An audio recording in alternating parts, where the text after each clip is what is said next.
कांग्रेस की राज्यसभा सांसद फूलो देवी नेताम ने कहा है कि कांग्रेस नारी शक्ति अधिनियम का समर्थन करती है। उन्होंने कहा कि कांग्रेस ने ही सबसे पहले इस बिल पर चर्चा की मांग की थी।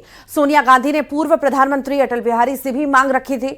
फूलो देवी नेताम ने कहा कि कांग्रेस की मांग है कि पहले जनगणना हो फिर परिसीमन हो और इस आधार पर महिला आरक्षण बिल लाएं। 2011 की जनगणना पर आरक्षण नहीं होना चाहिए। नारी शक्ति अधिनियम लोकसभा में रख दिया गया है, इस पर चर्चा हो रही है। हालांकि इस पर राज्यसभा में कल चर्चा होगी और इस सब पर बात करने के लिए मेरे साथ कांग्रेस की राज्यसभा से सांसद फूलो देवी नेताम हैं।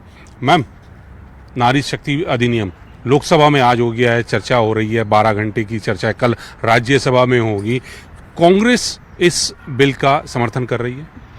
बिल्कुल समर्थन कर रही है। सबसे पहले तो कांग्रेस ने ही इस बिल पे चर्चा करने के लिए मांग की। विपक्ष में रहते हुए आदरणीय सोनिया गांधी जी ने एक पत्र लिखा था अटल बिहारी वाजपेयी के कार्यकाल में कि उन्होंने ये कहा था कि हम विपक्ष में हैं लेकिन महिला बिल के लिए हम आपके साथ हैं, आप बिल को ले आइए, हम समर्थन करते हैं। इसके साथ साथ राहुल गांधी जी भी पत्र लिख के कहा था कि महिलाओं पे आरक्षण होना चाहिए, महिलाओं को प्रतिनिधित्व करने का मौका मिले।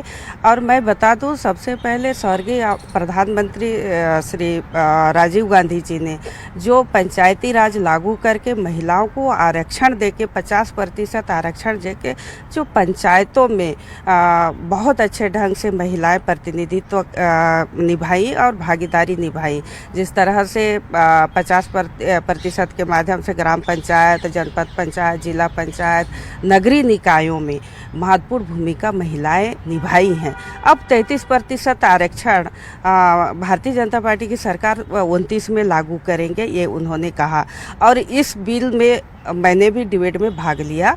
लोकसभा में सर्वसम्मति से पारित हुआ, उसके बाद राज्यसभा में लाया गया, राज्यसभा में भी पारित हो गया। अब ये संशोधन बिल ला रहे हैं, आज लोकसभा में चर्चा हो रहा है, कल राज्यसभा में आएगा।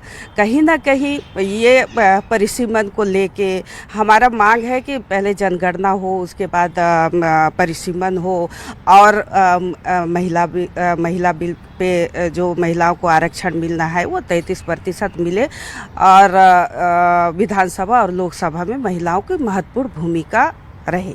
मैम, ये कहना चाह रही हैं आप कि आप महिला आरक्षण जो बिल है, नारी शक्ति अधिनियम, उसका तो आप समर्थन कर रही हैं, लेकिन जो परिसीमन है उस पे आप कहती हैं कि वो 2029 में लागू होना था, तो अभी जो जनगणना हो रही है वो 2011 के हिसाब से भी तो जनगणना होनी है शुरू, तो उसका आप विरोध कर रहे हैं? आप क्या है, अभी जनगणना होए जनसंख्या के आधार पर कि कितने प्रतिशत कौन कौन से आरक्षित लोग वहाँ पे रहते हैं, उस आधार पर जनगणना हो, उसके आधार पर आरक्षण हो।